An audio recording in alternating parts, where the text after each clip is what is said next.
Hello everyone, आज हम कर रहे हैं प्रॉब्लम सॉल्विंग मेथड, जो कि इंपॉर्टेंट टॉपिक है। लॉन्ग ऐसे टाइप के अंदर क्वेश्चन पूछा जाता है।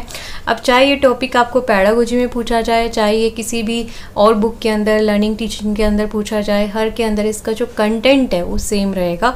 अगर ये आपको किसी सब्जेक्ट से रिलेटेड पूछा जा रहा है पेडागोजी के अंदर, तो आप उसी सब्जेक्ट से रिलेटेड एग्जाम्पल ज़रूर मैंशन कर दें, ठीक है। बाकी इसका कंटेंट जो है वो सेम रहेगा। तो सबसे पहले हम इसका इंट्रोडक्शन देखते हैं, फिर स्टेप बाय स्टेप आगे का प्रोसेस देखेंगे। तो सबसे पहले इस मेथड के अंदर टीचर जो है वो बच्चे के सामने एक प्रॉब्लम प्रेजेंट करती है, ठीक है। बच्चा जो है फिर उसे अपने फैक्ट्स और फॉर्मूलाज या उसकी जो प्रीवियस नॉलेज है उसके बेस पर उसको सॉल्व करने की कोशिश करता है। ये कंटिन्यूअस जो है टीचर के गाइडेंस और ऑब्जर्वेशन के अंदर चलता है। मीन्स अगर बच्चा कहीं अटकता है तो टीचर इसमें हेल्प करती है। और इसके अंदर मोस्ट ऑफ जो प्रॉब्लम्स हैं वो उठाने की कोशिश की जाती है जो बच्चा डे टू डे लाइफ के अंदर फेस करता है, ताकि जो है उसके अंदर एबिलिटीज़ डेवलप हों कि कैसे उसको इनकलकेट करना है, उन प्रॉब्लम्स को कैसे सोल्व करना है, ठीक है। बाकी अगर ये मैथ्स में या आपको साइंस पेडागोजी में पूछी जाती है तो आप वो चीज़ें भी मेंशन कर सकते हो, कि ताकि बच्चे को इसमें प्रॉब्लम को सिंप्लीफाई करना सिखाया जाता है और बच्चा मोटिवेट हो उन प्रॉब्लम को सोल्व करने के लिए। इसलिए जो है वो बहुत सारी जो प्रॉब्लम सॉल्विंग मेथड के थ्रू प्रॉब्लम्स बच्चे के सामने रखी जाती हैं। फिर ये जो प्रोसेस है वो बहुत सिस्टमेटिक चलता है। इसका पूरा स्टेप है जो हम अभी आगे देखेंगे, तो उसी स्टेप बाय स्टेप जो है ये प्रोसेस जो है वो चलता है, ताकि जो टीचिंग लर्निंग प्रोसेस है उसको ईजिली से कैरी किया जा सके, एम्प्लॉय किया जा सके। तो ये हमारे पास साइकिल है जो कि स्टेप बाय स्टेप चलता है कि सबसे पहले टीचर जो है वो प्रॉब्लम जो है बच्चे के सामने प्रेजेंट करती है, फिर जो उसको डिफाइन किया जाता है। मतलब बच्चे जो है प्रॉब्लम को देखते हैं कि क्या प्रॉब्लम है, उसको समझने की कोशिश करते हैं, फिर उसके जो सॉल्यूशंस हैं उसको एक्सप्लोर करने की कोशिश करते हैं, फिर उन सॉल्यूशन को अप्लाई करते हैं, ठीक है। जो भी हमारे पास स्टेटमेंट दी होती है उसके आधार पर उसको अप्लाई करने की कोशिश करते हैं, फिर जो रिजल्ट्स आते हैं उसको भी रिव्यू किया जाता है, ठीक है। तो इस तरह से फिर नई प्रॉब्लम रिप्रेजेंट की जाती है। तो ये साइकिल जो है फिर दोबारा से ऐसे रिपीट होता है। फिर अब इसको वन बाय वन हम इसको एक्सप्लेन करेंगे।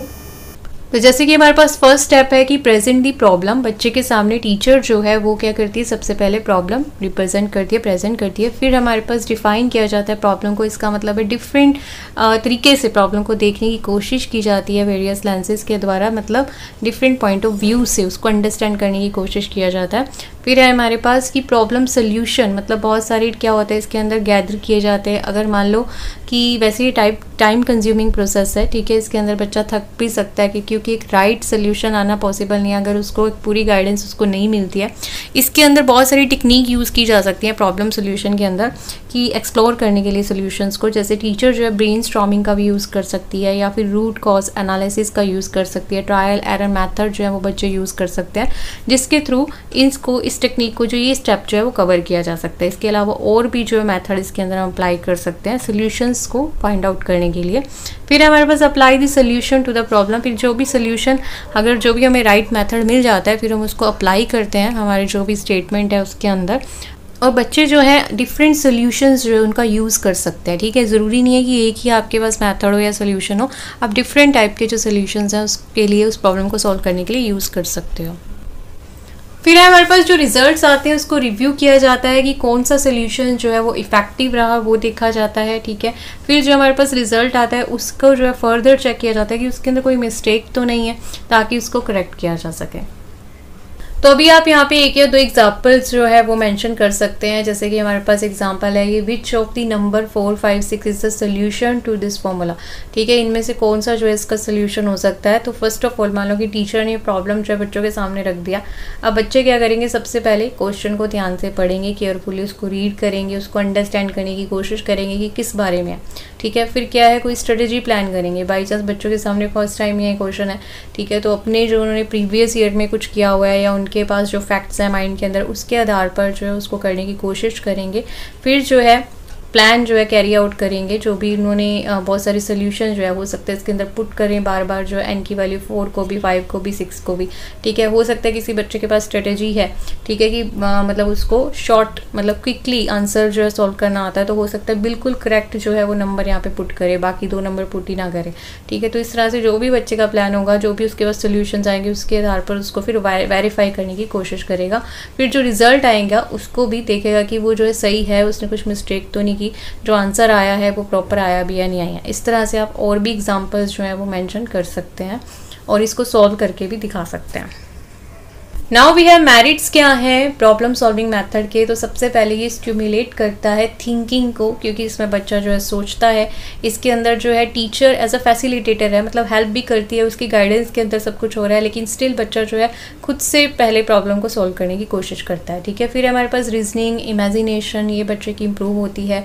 उसके अंदर qualities like patience, self confidence, self reliance, ये इंप्रूव होता है।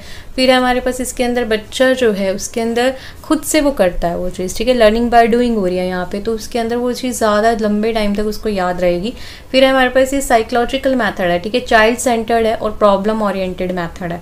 फिर हमारे पास इस मेथड के अंदर सेल्फ स्टडी की जो हैबिट है वो भी इम्प्रूव होती है बच्चे के अंदर। नाउ वी हैव डीमेरिट्स क्या है प्रॉब्लम सॉल्विंग मेथड के। तो सबसे पहले this method is not suitable for all topics of mathematics. ठीक है, सभी टॉपिक्स के लिए ये प्रॉब्लम सॉल्विंग मेथड पॉसिबल नहीं है।